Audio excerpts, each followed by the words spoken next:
Okay, everyone, this is Acid Roots, and I have got a review for you. So, this is the Insane Clown Posse. Let's talk about them a little bit. These guys are a psychotic clown duo that happened to kind of blur the lines between rap and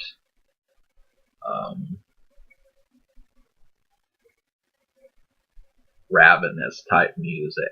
So obviously some of the themes on this album are going to be a little bit darker, but you just have to decide if that's up your alley. And I think a lot of people will probably relate and want more of this. And this is definitely one of the albums that just sounds like, that feels like you, if you were to smoke so much and you don't even know where you are, that is essentially, you'd probably hear some of these songs. And it's intended for optimum fun. And that's something that I don't normally say, is just this album is intended for optimum fun, just because a lot of times people will throw things in there that make you feel bad about things that make you feel good.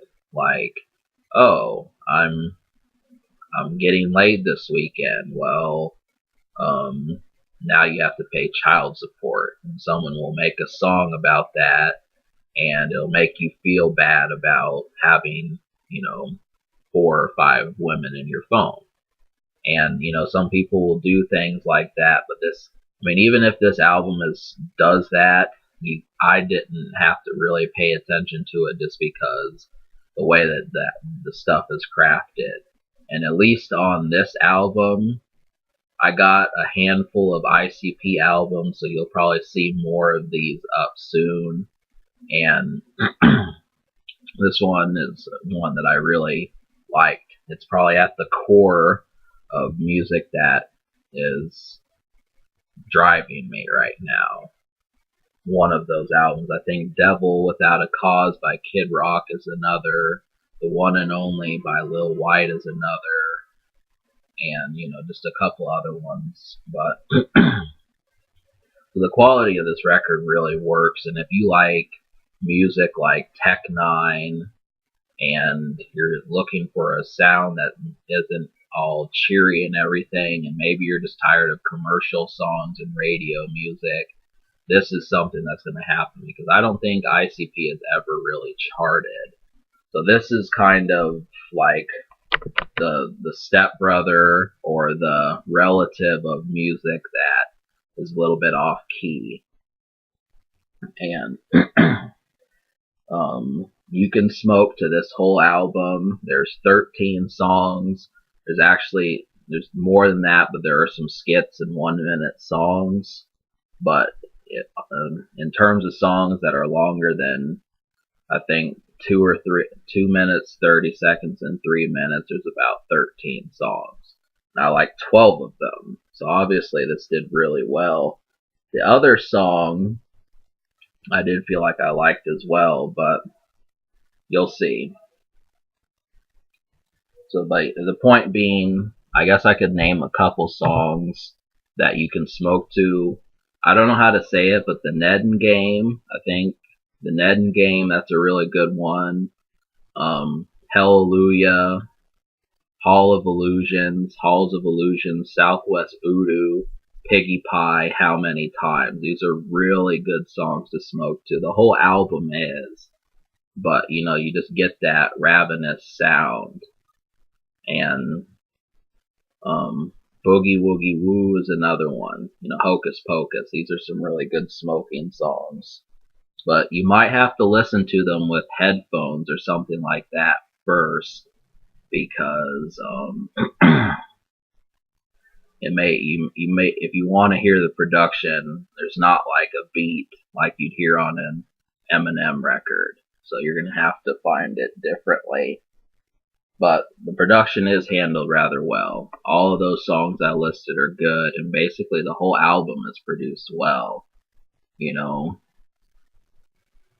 there's definitely some good. This is a good sound to check out a little bit.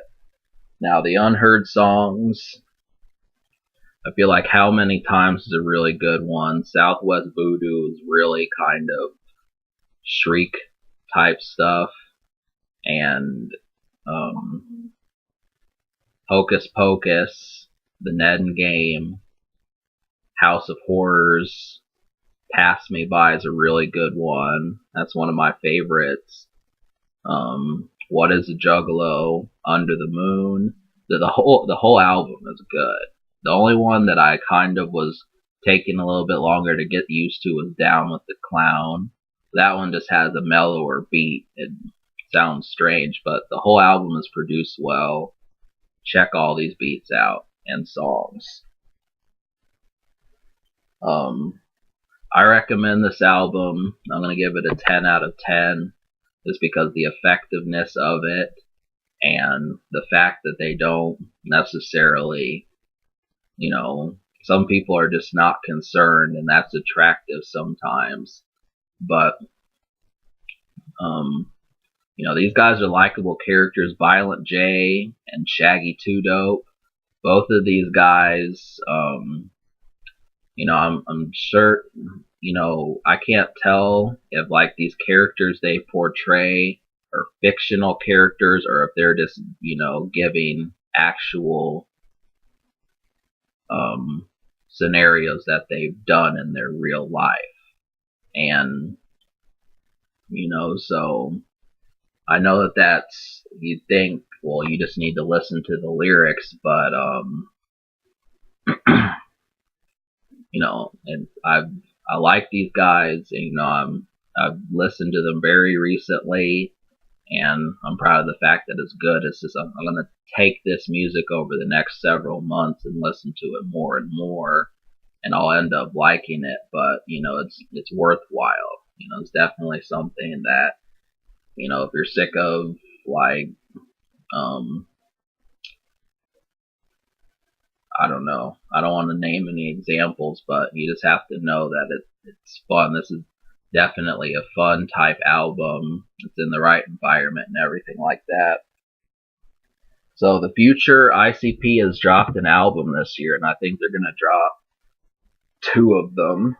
Yeah, there's one coming out in July, and so what you get with that is just a bunch. I think there's over 10 records by them.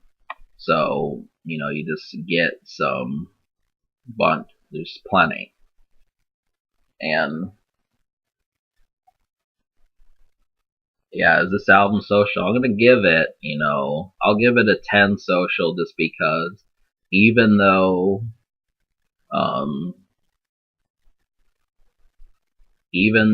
like, there's not really a radio song, I will say that the Ned and Game is a pretty good introduction to them. When I looked on iTunes, it was a popular song. It's one of their most popular, so, definitely this would be an album to start with if you're looking into seeing what they're about. And I think, really, if you just want more music that's kind of moodier and a little bit off key and everything, you're just tired of kind of centered type music, well, you've got plenty. And I'll definitely cover more of this. Alright, can it be top? Probably not. I think this is at the tip top of what they're doing, but I'm hoping that there's more records by them that I end up liking this much. Alright, I give this album 10s across the board. Subscribe for more fun.